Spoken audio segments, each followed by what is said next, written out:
Assalamualaikum, welcome a brand new video of Hamid technology YouTube channel. Let's go in the video. तो दोस्तों, आज की इस video में मैं आपसे बात करूंगा ऑनर 9X लाइट के बारे में, जो कि आपको पाकिस्तान में मिल रहा है। प्री बुकिंग इसकी स्टार्ट है और प्राइस और इसकी स्पेसिफिकेशन काफ़ी कंफर्म हो चुकी हैं। तो वीडियो को लास्ट तक देखना। आज की इस वीडियो में आपको मैं इसकी प्राइस, स्पेसिफिकेशन, क्या इसमें आपको रैम, स्टोरेज और प्रोसेसर देखने को मिलेगा, इसके बारे में बात करने वाला हूं। वीडियो अच्छी लगे लाइक कर देना, चैनल पर नए हैं सब्सक्राइब कर लेना। आज की वीडियो का लाइक टारगेट है सिर्फ 30 लाइक, 30 लाइक जल्दी से पूरे कर देना।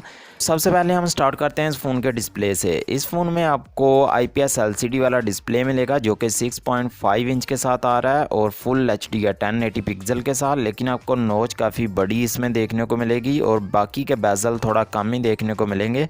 इधर आपको जो PPI डेंसिटी मिल रही है वो 396 PPI है, तो आपको काफ़ी अच्छा डिस्प्ले मिलेगा। एंड्रॉयड 9 के साथ ये लॉन्च किया गया है। एंड्रॉयड 10 का ऑप्शन आपको इसमें नहीं मिलता और इसका अपना जो हवावी और ऑनर का ऑपरेटिंग सिस्टम है यानी EMUI है वो 9.1 आपको देखने को मिल जाएगा। इस फ़ोन में आपको जो चिपसेट दिया गया है वो हाई सिलिकॉन किरण 710F वाला चिपसेट है, जो कि 12 नैनोमीटर बेस्ड है और काफ़ी अच्छा ये चिपसेट है। ऑक्टा कोर का CPU इसमें आपको मिलता है 2.2 गीगाहर्ट्ज़ स्पीड के साथ। इसमें आपको GPU माली G51 वाला देखने को मिल जाता है, तो गेमिंग के लिए भी ये काफ़ी अच्छा चिपसेट है। और इसके जो स्कोर आते हैं वो 1,70,000 के करीब आते हैं, जो कि तकरीबन स्नैपड्रैगन के 665 से तो ज़्यादा हैं। ये काफ़ी अच्छे स्कोर्स हैं और चिपसेट भी काफ़ी अच्छा है, इतना बुरा नहीं है।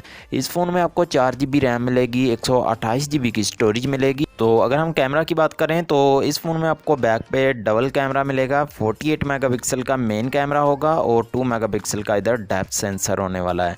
इधर आप 60 फ्रेम रेट के साथ वीडियो को रिकॉर्ड कर सकते हैं और 30 फ्रेम रेट के साथ भी 1080 पिक्सल में वीडियो को रिकॉर्ड कर सकते हैं। फ्रंट पे आपको 16 मेगापिक्सल का कैमरा दिया गया है, जो कि 1080 पिक्सल के साथ वीडियो को रिकॉर्ड कर सकता है 60 FPS में।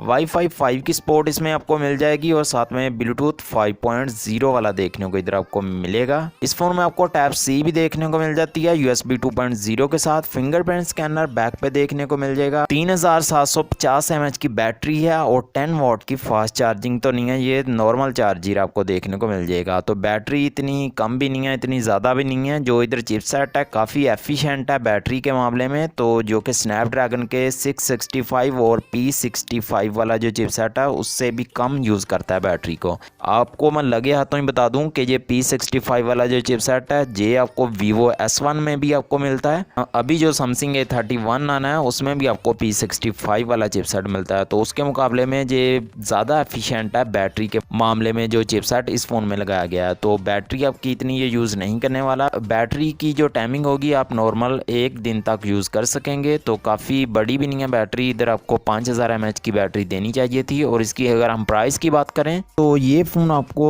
30,000 में देखने को मिल सकता है, तो अभी कंफर्म प्राइस आप इसको कह सकते हैं। और अगर हम इसमें GMS की बात करें यानी कि गूगल सर्विसेज की, तो वाट मोबाइल ने कंफर्म किया है कि ये फ़ोन आपको गूगल सर्विसेज के साथ देखने को मिलेगा। तो कमेंट में मुझे ज़रूर बताना कि आप इस फ़ोन को लेने में इंटरेस्टेड हैं। तो अगर वीडियो अच्छी लगी है लाइक कर देना। मिलते हैं नेक्स्ट वीडियो के अंदर। अल्लाह हाफिज़।